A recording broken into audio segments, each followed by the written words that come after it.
Bonjour à tous. Alors, suite à certains retours concernant mes podcasts, j'ai décidé de vous faire un enregistrement dédié au contrat pour mieux vous l'expliquer et pour vous montrer les différents types de contrats qui existent, donc la classification des contrats.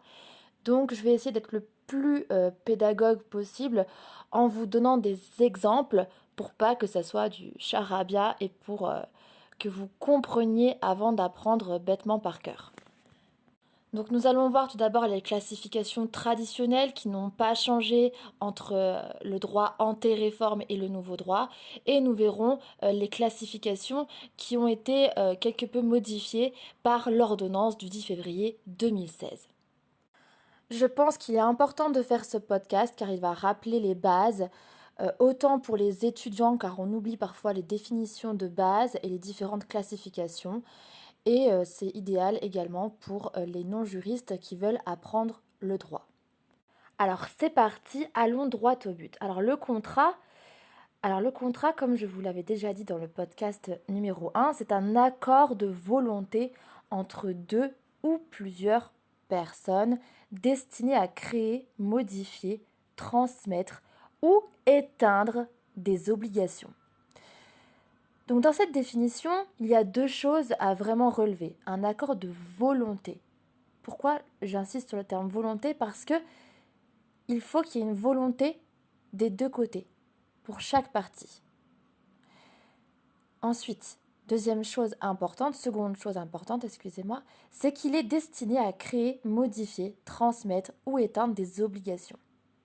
Donc il y a des obligations dans un contrat. Volonté plus obligation. Entre un créancier et un débiteur. Donc là aussi, ce sont des termes juridiques à savoir. Je reviens dessus parce que les bases sont ultra importantes. Parce que quand je vous dis que le terme volonté est important, pourquoi? C'est parce que la volonté ici, c'est la volonté des deux ou des plusieurs parties. Ce qui différencie le contrat de l'acte unilatéral. L'acte unilatéral, c'est un acte juridique qui résulte de la volonté d'une seule personne. Alors que dans le contrat, la volonté résulte toujours de toutes les parties au contrat. Même dans les contrats unilatéraux, nous le verrons. Donc vraiment, retenez bien cette notion de volonté qui est pour toutes les parties. Ensuite, pour les termes créancier et débiteur, un contrat est conclu entre un créancier et un débiteur, un ou plusieurs. Le créancier, c'est le titulaire d'un droit de créance. C'est le sujet actif de l'obligation. Tandis que le débiteur, c'est la personne tenue d'une dette. Donc c'est le sujet passif de l'obligation. Je vous donne un exemple, là aussi tiré d'Harry Potter. Donc Harry Potter va acheter une baguette magique chez Ollivander. Ollivander lui vend, donc c'est un contrat de vente, une baguette magique. Le créancier, c'est Ollivander parce qu'il est titulaire d'un droit de créance, c'est le sujet actif de l'obligation.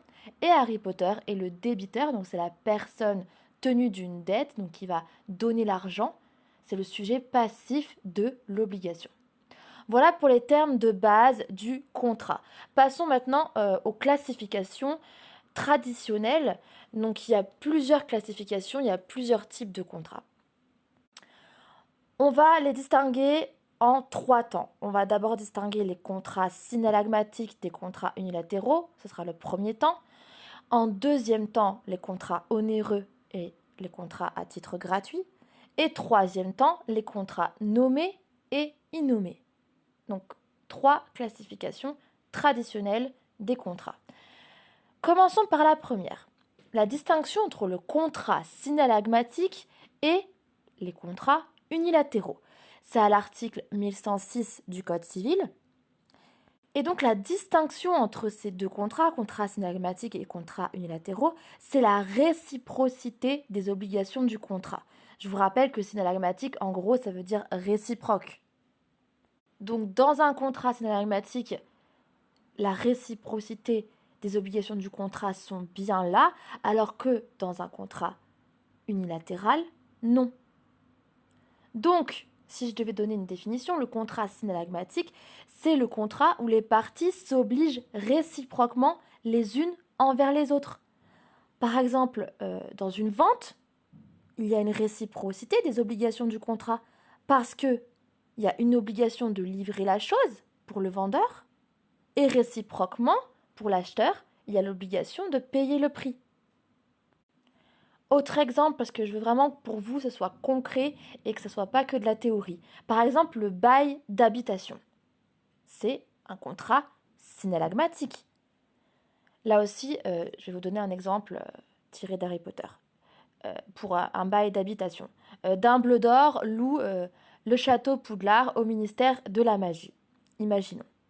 Donc Dumbledore passe un contrat qui s'appelle un bail d'habitation avec le ministère de la magie. Dumbledore, du coup, c'est le locataire. Donc il est créancier de l'obligation de mise à disposition du local. Et il est en même temps débiteur de payer la somme au ministère de la magie. Pour que ce soit encore plus clair, je vous fais donc les obligations réciproques du ministère. Le ministère, lui, donc c'est le bailleur, et lui, il est quant à lui créancier de l'obligation de paiement, et il est débiteur de l'obligation de mise à disposition du local, donc du château, à Dumbledore. Donc la plupart des contrats que vous verrez seront des contrats synallagmatiques avec la réciprocité des obligations du contrat. Il y en a qui sont unilatéraux, par exemple le contrat de dépôt ou alors le cas d'école qui est la donation, où là, du coup, il y a une seule volonté. Ma langue a fourché, donc je veux dire, il n'y a pas qu'une seule volonté, contrairement à l'acte unilatéral, il y a deux volontés, mais il n'y a pas de réciprocité des obligations. Parce qu'il y aura une donation, mais pas, par exemple, le paiement du prix en échange. Donc bien différencier le contrat unilatéral de l'acte unilatéral où là, il n'y aura qu'une seule volonté. Voilà pour la première distinction à faire. Passons à la deuxième distinction, la distinction entre les contrats onéreux et les contrats à titre gratuit. Alors là, ça se suit, c'est l'article 1107 du Code civil. Donc pour les contrats synallagmatiques unilatéraux, article 1106, contrats onéreux et à titre gratuit, article 1107 du Code civil. Alors ici, la distinction, elle ne repose pas sur la réciprocité des obligations du contrat comme ce que nous venons de voir. Ici, la distinction repose sur l'intention des parties de recevoir une contrepartie à l'obligation souscrite. Alors là, c'est pareil, la plupart des contrats sont à titre onéreux et non à titre gratuit, mais là aussi, il y a des exemples à titre gratuit, comme la donation à nouveau, ou alors la prestation de travail gratuite. Donc la plupart des contrats sont onéreux et au sein de cette catégorie, les contrats à titre onéreux, il y a une sous-distinction à faire là aussi. On a des contrats onéreux commutatifs et des contrats onéreux aléatoires. Alors là, vous l'aurez compris, la distinction repose sur l'existence ou non d'un aléa frappant les obligations réciproques.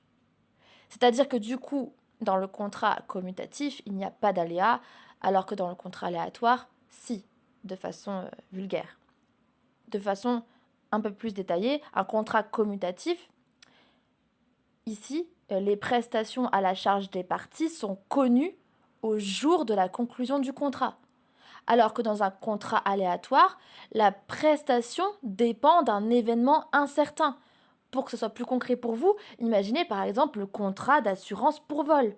C'est incertain, on ne sait pas quel vol va avoir lieu, si d'ailleurs il va y avoir un vol ou non.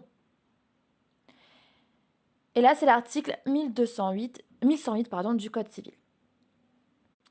Donc, je récapitule pour bien situer comme d'habitude et bien comprendre. Donc là, on a vu la différence entre contrats synallagmatiques, contrats unilatéraux, où la distinction repose sur la réciprocité des obligations du contrat. Par exemple, dans le contrat de vente, la livraison de la chose contre le paiement du prix, ou dans le contrat de bail, la mise à disposition du local contre l'obligation de paiement. Ensuite, deuxième distinction, les contrats onéreux et les contrats à titre gratuit. Là, la distinction repose sur l'intention des parties de recevoir une contrepartie à l'obligation souscrite. La plupart des contrats sont onéreux, comme je vous l'ai dit, et au sein des contrats onéreux, il y a une sous-distinction à faire entre les contrats onéreux commutatifs et les contrats onéreux aléatoires, où ici, la distinction repose sur l'existence ou non d'un aléa frappant les obligations réciproques. Comme exemple de contrat aléatoire, comme je vous ai dit, par exemple, le contrat d'assurance pour vol ou pour incendie, etc. Troisième et dernière distinction à faire, les contrats nommés et innommés. Et là, c'est l'article 1105 du Code civil. Alors ici, la distinction, je pense que vous l'aurez compris, repose sur l'existence d'une réglementation spécifique de la convention du contrat par un texte de loi. En gros, les contrats nommés, ce sont les contrats prévus par la loi. Les contrats innommés, ce sont les contrats non prévus par la loi. Mais attention, petite explication. Pour les contrats innommés, donc en général, ils sont créés par les parties en dehors des modèles offerts par la loi. Là aussi, pour comprendre, on va être un peu plus pratique et pas trop théorique. Souvent, ces contrats-là sont créés par la pratique parce que y a un vide juridique, il manque certains types de contrats. Donc, des personnes vont commencer à créer ce type de contrat. Sauf que lorsque ça arrive, cela suscite du coup l'intervention du législateur qui va du coup créer une loi pour que ce type de contrat devienne nommé. Donc au final, ces contrats innommés deviennent à la fin des contrats nommés. C'est par exemple le cas du crédit de bail. Au début, il n'existait pas dans la loi, il était fait en pratique. Il n'existait pas dans la loi, donc c'était un contrat innommé. Et comme il était fréquemment fait dans la pratique, le législateur est intervenu et maintenant le crédit de bail est un contrat nommé. Donc il y a une distinction, mais comme vous voyez, elle s'atténue par le fait que le législateur en général intervient. Donc voilà pour les trois classifications traditionnelles du Code civil. Donc lorsque vous êtes face à un cas pratique, il faut tout de suite voir ces trois classifications. Parce que, pourquoi on voit ça en fait? Pourquoi? C'est parce que selon le contrat auquel vous aurez affaire, il y aura des différences par rapport au régime de la preuve, par rapport aux règles de droit, par rapport à la protection du débiteur, etc. Selon le type de contrat, les règles qui en découlent ne seront pas les mêmes. Donc identifiez bien, si c'est un contrat synallagmatique ou unilatéral. En général, c'est un contrat synallagmatique, mais vous pouvez tomber, et ça peut être un piège dans un cas pratique, sur une donation ou sur un contrat de dépôt. Et là, ce sera du coup un contrat unilatéral. Et d'ailleurs, il ne faudra pas le confondre avec l'acte unilatéral. Ensuite, vous vérifiez si le contrat est onéreux ou à titre gratuit. Là, c'est pareil, en général, il est à titre onéreux, mais parfois, il peut être à titre gratuit. Par exemple, les prestations de travail gratuites, ou là aussi, le cas d'école, la donation. Ensuite, vous regardez si le contrat est onéreux en sous-distinction, s'il est commutatif ou aléatoire, parce que s'il est aléatoire, l'aléa est possible. Alors que dans les contrats commutatifs, non. Parce que dans les contrats commutatifs, la prestation à la charge des parties, elle doit être connue au jour de la conclusion du contrat. D'accord? Et enfin, vous regardez si le contrat est nommé ou innommé. En tout cas, maintenant, vous saurez si vous retrouvez ces termes, si vous trouvez ces mots-là, je ne sais pas comment les appeler, dans un livre de droit ou sur Internet, vous saurez à quoi il se réfère et ce que ça veut dire. Vous saurez par exemple contrat synallagmatique, ça veut dire la réciprocité des obligations du contrat. Classification traditionnelle du Code civil, donc qui existait avant la réforme et qui est toujours en vigueur depuis la réforme. Voyons maintenant la classification donc d'autres types de contrats, d'autres types de distinctions qui, elles, ont été entérinées par l'ordonnance du 10 février 2016. Donc la réforme les a consacrées en les modifiant, en apportant quelques modifications. Et là, il n'y en a pas 3, il y en a 4 de catégories. On va voir la première distinction, c'est le contrat consensuel, solennel, réel. Ensuite, deuxième catégorie, les contrats d'adhésion et les contrats de gré à gré. Troisième catégorie, les contrats à exécution successive et les contrats à exécution instantanée. Et enfin, quatrième catégorie, les contrats cadres et les contrats d'application. Et comme ça, vous saurez toutes les définitions sur chaque contrat, comment ça se passe maintenant. Et je pense que ce sera plus facile pour vous de comprendre vos cas pratiques. Il est vrai que je suis partie directement sur le cours, c'est-à-dire sur les vices du consentement, le contenu du contrat, etc. Et je pense que ce rappel est important et je remercie les étudiants qui m'en ont fait part. Première catégorie, le contrat consensuel, solennel, réel. Article 1109 du Code civil, donc cette distinction était déjà admise avant la réforme, elle est aujourd'hui dans le Code justement, avant elle n'y était pas, à l'article 1109 du Code civil. Alors cette distinction repose sur l'exigence d'une forme comme condition de validité du contrat. Je vous rappelle qu'il y a un podcast sur les conditions de validité du contrat et je vous avais dit de façon assez brève qu'il y a des conditions de forme. Je n'étais pas allée plus loin. Je vous avais seulement dit que, en principe, en droit français, c'est le consensualisme, c'est-à-dire que le simple échange des consentements suffit. Donc il y a très peu de conditions de forme, ce pourquoi on ne s'attarde pas là-dessus. Mais il y a toujours un mais, et comme vous le savez, dans les cas pratiques, ce sont souvent les exceptions qui tombent, alors autant le savoir. Il y a certains contrats, comme les contrats solennels ou les contrats réels, où là, il y a une exigence de forme. Certes minime, mais elle existe tout de même. Alors, de quoi on parle ? Alors, tout d'abord, la définition, le contrat consensuel. Le contrat consensuel, c'est le contrat parfait par le simple échange des consentements. Donc, c'est celui qui repose sur le principe du consensualisme dont je vous ai parlé. Alors, certes, la plupart des contrats que vous verrez seront des contrats consensuels. Pour reprendre l'exemple qu'on prend souvent, l'exemple du contrat de vente, c'est un contrat consensuel. Mais il y a aussi les contrats solennels et les contrats réels. Alors, les contrats solennels, là, par contre, la validité du contrat est soumise à la rédaction d'un écrit.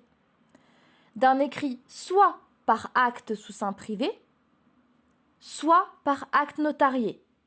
Alors là aussi, pour que ce soit concret, je vais donner des exemples. Donc, exemple de contrat solennel, c'est-à-dire, je répète, dont la validité du contrat est soumise à la rédaction d'un écrit. Par acte sous seing privé, par exemple, la vente d'un fonds de commerce. Et par acte notarié, par exemple, le contrat de mariage. D'accord ? Ensuite, le contrat réel, alors lui aussi, il y a une condition de validité. Et là, elle est soumise à la remise d'une chose. C'est le cas de certains prêts, c'est le cas du contrat de dépôt. Donc, dans le contrat solennel, la validité du contrat est soumise à la rédaction d'un écrit, soit par acte sous seing privé, soit par acte notarié. Dans le contrat réel, la validité est soumise à la remise d'une chose. Donc on va dire que ce sont deux exceptions au principe du consensualisme, donc au contrat consensuel qui est parfait par le simple échange des consentements. Voilà, je pense que c'est clair, ça c'est la première catégorie. Contrat consensuel, solennel, réel. Ensuite, contrat d'adhésion et de gré à gré. Autre distinction qui a fait son entrée dans le Code depuis la réforme de 2016 à l'article 1110 du Code civil, mais attention, qui a été modifié par la loi de ratification du 20 avril 2018, parce que comme vous le savez, on a eu la réforme de 2016 avec l'ordonnance du 10 février 2016, mais il y a également eu ensuite la loi de ratification du 20 avril 2018, et je vous conseille de savoir les deux dates par cœur. Donc ici, la loi de ratification a apporté une modification, on va le voir pourquoi. Alors, tout d'abord, sur quoi repose cette distinction entre contrat d'adhésion et contrat de gré à gré ? Eh bien, elle repose sur l'unilatéralisme dans la détermination des contrats. Attention, c'est simple, vous allez voir. Unilatéralisme, pourquoi ? Parce que dans les contrats de gré à gré, c'est un contrat dont les stipulations sont librement négociables entre les parties. Donc là, j'ai bien dit librement négociable et entre les parties. J'ai pas dit entre une partie, d'accord ? Vous allez voir pourquoi. Donc, contrat de gré à gré, contrat dont les stipulations sont librement négociables entre les parties. Donc ici, l'unilatéralisme n'est pas présent. Par contre, dans le contrat d'adhésion, Contrat d'adhésion extrêmement important, beaucoup de contentieux là-dessus. C'est un contrat qui comporte un ensemble de clauses non négociables déterminées à l'avance par l'une des parties. Alors là, c'est quoi? C'est deux caractères en fait. Caractère non négociable d'un ensemble de clauses. Et seconde chose, c'est détermination préalable et unilatérale des clauses par une partie. Une partie. Donc là, vous voyez, ici, c'est fondé sur l'unilatéralisme dans la détermination du contrat. Et pourquoi parce que je vous ai dit en début que cette distinction avait fait l'objet d'une modification par la loi de ratification du 20 avril 2018. Pourquoi? Parce que la première définition donnée par l'article 1110 n'était pas assez claire. C'était des définitions ambiguës et source de controverses. Or, le contrat d'adhésion, comme je vous l'ai dit, est très présent en contentieux. Donc, il fallait une définition plus précise. Au départ, donc avant la loi de ratification de 2018, c'est juste pour vous le dire, mais du coup, elle n'est pas à prendre par cœur vu qu'elle n'existe plus. Le contrat d'adhésion, c'était le contrat dont les conditions générales soustraites à la négociation sont déterminées à l'avance par l'une des parties. Et regardez maintenant, depuis la loi de ratification du 20 avril 2018, c'est un contrat qui comporte un ensemble de clauses non négociables, donc c'est beaucoup plus clair, déterminées à l'avance par l'une des parties. Donc, au début, c'était les conditions générales soustraites à la négociation, et c'est devenu un ensemble de clauses non négociables, qui permet d'ailleurs de fonder cette nouvelle catégorie sur le double critère dont je vous ai parlé, le caractère non négociable d'un ensemble de clauses et leur détermination préalable et unilatérale par une partie.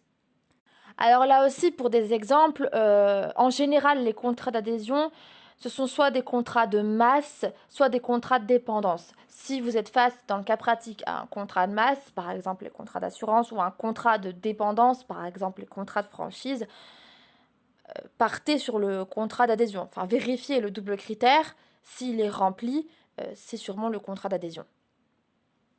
Donc, contrairement au contrat de gré à gré, où là, c'est un contrat dont les stipulations sont librement négociables entre les parties.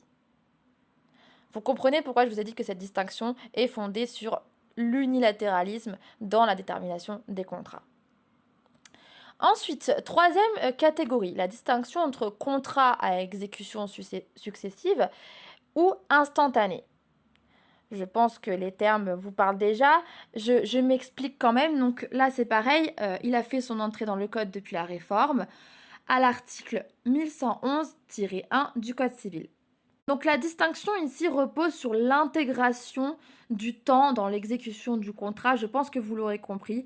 Donc un contrat à exécution instantanée, c'est quand les prestations des parties peuvent s'exécuter en une seule prestation unique. Par exemple, c'est le cas du contrat de vente. A contrario, le contrat à exécution successive, c'est quand les prestations d'au moins une partie s'échelonnent dans le temps. C'est l'exemple du contrat de bail, c'est l'exemple du contrat de travail, par exemple. Voilà, avec les exemples, ça devient plus concret et vous n'apprenez plus bêtement par cœur. Enfin, dernière distinction, les contrats cadres et les contrats d'application. Alors là, c'est peut-être un peu plus compliqué parce que un peu moins connu. Donc, je vais être le plus clair possible. Le contrat cadre et le contrat d'application. Alors déjà, c'est à l'article 1111 du Code. Le contrat cadre est l'accord par lequel les parties conviennent des caractéristiques générales de leur relation future. Alors oui, dit comme ça, on est perdu, donc on va s'expliquer. Alors ici, en fait, on est dans le cas des contrats de distribution. Les contrats de distribution, ce sont des ensembles contractuels complexes et le plus fréquent est le contrat cadre entre producteurs et commerçants. Et donc, on différencie le contrat cadre du contrat d'application, vous allez le voir pourquoi. La réforme de 2016 a repris les solutions jurisprudentielles acquises depuis 1995 de façon globale, mais a apporté quelques modifications. Pourquoi je vous dis depuis 1995 ? Parce que si vous avez bien compris ma définition, le contrat cadre, c'est un contrat où on passe à un accord, où les parties passent à un accord sur des caractéristiques générales de la relation future. Donc, comme vous pouvez l'imaginer, il y a eu des abus. Lorsqu'il y avait abus, je vais vulgariser parce qu'on n'a pas le temps de passer tout l'enregistrement sur le contrat cadre, mais du coup, la jurisprudence annulait ces contrats cadres sur le fondement de l'ancien article 1129 du Code civil. Et du coup, la jurisprudence annulait le contrat cadre pour indétermination du prix, s'il y avait du coup une référence faite au tarif du fournisseur. Et il se trouve que la Cour de cassation a fait un revirement total en 1995. Voilà pourquoi je vous ai dit que la réforme reprenait les solutions jurisprudentielles de 1995. C'est qu'il y a eu un revirement à cette date-là de la Cour de cassation totale parce que ici, elle a changé sa façon de sanctionner les abus concernant les contrats cadres en sanctionnant l'abus sur le terrain de l'exécution. Donc elle évince, la Cour de cassation, l'application de l'ancien article 1129 du Code civil. Du coup, désormais, à partir de 1995, la jurisprudence sanctionnait l'abus soit par la résiliation, soit par l'indemnisation, mais par l'annulation. Donc, ça n'affectait plus la validité du contrat. La réforme de 2016, maintenant que je vous ai dit cette petite explication, reprend les solutions jurisprudentielles de 1995 globalement, mais y apporte quelques modifications. Donc, vous l'aurez compris, elle reprend le revirement de la Cour de cassation en 1995, donc sanction de l'abus sur le terrain de l'exécution, soit résiliation ou indemnisation, en y apportant des modifications. Alors, à l'article 1111 du Code civil, les contrats cadres sont définis par l'accord par lequel les parties conviennent des caractéristiques générales de leur relation contractuelle future. Et il faut l'opposer aux contrats d'application qui, eux, vont en préciser les modalités d'exécution. Donc les deux vont ensemble. Les contrats d'application vont préciser les modalités d'exécution du contrat cadre dont je vous parle. Donc en fait, ce n'est pas vraiment une distinction. On les oppose, mais on ne doit pas les distinguer. Vous comprenez ? Ils vont ensemble. Et l'article 1164 du Code civil dit que dans les contrats cadres, je cite, « Il peut être convenu que le prix sera fixé unilatéralement par l'une des parties, à charge pour elle d'en motiver le montant en cas de contestation. En cas d'abus dans la fixation du prix, le juge peut être saisi d'une demande tendant à obtenir des dommages et intérêts et le cas échéant, la résolution du contrat. » Fin de citation. Donc vous voyez que l'article 1164 reprend les solutions jurisprudentielles acquises en 1995 avec le revirement total de la Cour de cassation. Mais il y a une nouveauté, donc il faut quand même souligner, c'est que la partie s'étant vue reconnaître le pouvoir de fixation unilatérale doit en plus, en cas de contestation, pouvoir apporter la justification du tarif pratiqué. Donc ça, c'est pour protéger de l'abus. Et ça a été rajouté. Et enfin, il faut savoir, et ça c'était pareil avant la réforme, que l'abus éventuel reste sanctionné par le prononcé par le juge de dommages et intérêts ou par la résolution du contrat. Et j'ai bien dit l'abus éventuel. C'est des contrats où il peut y avoir beaucoup d'abus, les contrats cadres.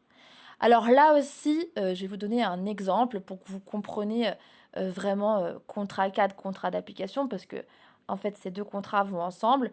Alors déjà, c'est souvent dans les contrats de franchise ou dans les contrats, par exemple, dits de bière. Bon, pour que ce soit plus concret, on va justement détailler le contrat dit de bière, qui est en gros un prêt brasseur. Alors imaginez que vous souhaitez ouvrir un restaurant. C'est pas la période idéale, mais imaginez. Et du coup, vous souhaitez faire un prêt brasseur pour ouvrir ce restaurant. Alors le prêt brasseur, c'est quoi? Il consiste en fait à obtenir de la part d'un fournisseur de boissons un prêt financier ou de matériel. Donc le prêt brasseur, en fait, vous permet de financer en partie le fonds de roulement du restaurant que vous allez ouvrir lors de son ouverture, mais également tout au long de la vie de l'établissement. Du coup, le prêt brasseur est généralement accompagné d'un contrat d'exclusivité entre le restaurant et la brasserie. Ce qui signifie que si vous ouvrez ce restaurant et que vous passez ce prêt brasseur, donc ce contrat dit de bière, vous vous engagez à ne vous fournir que chez cette brasserie et à commander un volume minimum chaque année. Et d'ailleurs, ce type de prêt pour les restaurants est très commun dans le monde de l'hôtellerie et de la restauration parce que du coup, il permet d'éviter un recours aux banques qui sont parfois réticentes à prêter des fonds lors d'une création d'activité dans ce domaine. Donc là, ce que vous passez, c'est un contrat cadre. Donc vous qui ouvrez le restaurant, vous passez un contrat cadre auprès d'un fournisseur. Si on revient à la définition du contrat cadre, maintenant qu'on a un exemple concret, c'est l'accord par lequel les parties conviennent des caractéristiques générales de leur relation contractuelle future. Ça veut dire quoi? Ça veut dire que ici, vous allez passer un accord, par exemple, avec la brasserie sur des conditions générales de vos relations contractuelles futures, par exemple sur le nombre de gâteaux que vous allez lui prendre, à quel prix et à quel volume chaque année.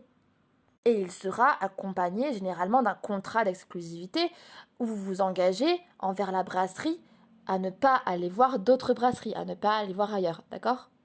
Vous comprenez mieux pourquoi je vous parlais d'abus, parce que du coup ça peut apporter des abus. Des abus d'ailleurs en général au détriment des commerçants placés du coup en état de faiblesse. En effet, comme je vous expliquais tout à l'heure, avant 1995, la jurisprudence sanctionnait tout type de convention déterminant le prix par référence au tarif du fournisseur. Donc voilà un exemple concret pour que vous puissiez comprendre ce qu'est le contrat cadre. Et donc par cet accord que vous allez passer avec la brasserie, vous allez convenir des caractéristiques générales de vos relations contractuelles futures. Et ensuite, vous allez ajouter à cela des contrats d'application qui, eux, vont du coup préciser les modalités d'exécution de ce contrat cadre. Mais donc, si vous devez conseiller un client, il faudra bien lui dire que les prêts brasseurs ou les contrats de bière, appelez-le comme vous préférez, peuvent présenter des inconvénients en raison, par exemple, des tarifs pratiqués par les brasseurs qui seraient bien au-dessus du marché et qui, du coup, mettraient à mal les restaurateurs, donc votre client qui veut ouvrir un restaurant. Vous pouvez également lui dire que, à l'inverse, il y a un avantage, c'est que ce prêt brasseur va lui permettre de financer son projet dans la restauration sans devoir passer par un établissement bancaire, ce qui demande souvent beaucoup de garanties et de formalités. Donc, après, il faut voir le contrat, etc. et bien conseiller votre client. Mais voilà un exemple concret pour que vous puissiez comprendre ce qu'est le contrat cadre et pourquoi on le retrouve souvent en contentieux, pourquoi il y a souvent des abus. Il y a également le contrat de franchise qui est un contrat cadre. Voilà pour la dernière distinction, contrat cadre, contrat d'application. J'espère que ce rappel de cours et que toutes ces définitions par rapport aux contrats, aux différents types de contrats, vous permettront de mieux comprendre vos cas pratiques ou dans la vie de tous les jours, les situations juridiques, comment faire, comment y faire face, car selon le type de contrat, le régime sera différent. Et pour les étudiants, faites attention dans les cas pratiques au piège, car souvent les professeurs vous mettront les exceptions et non le principe pour justement vérifier que vous avez bien compris les choses. Bon courage!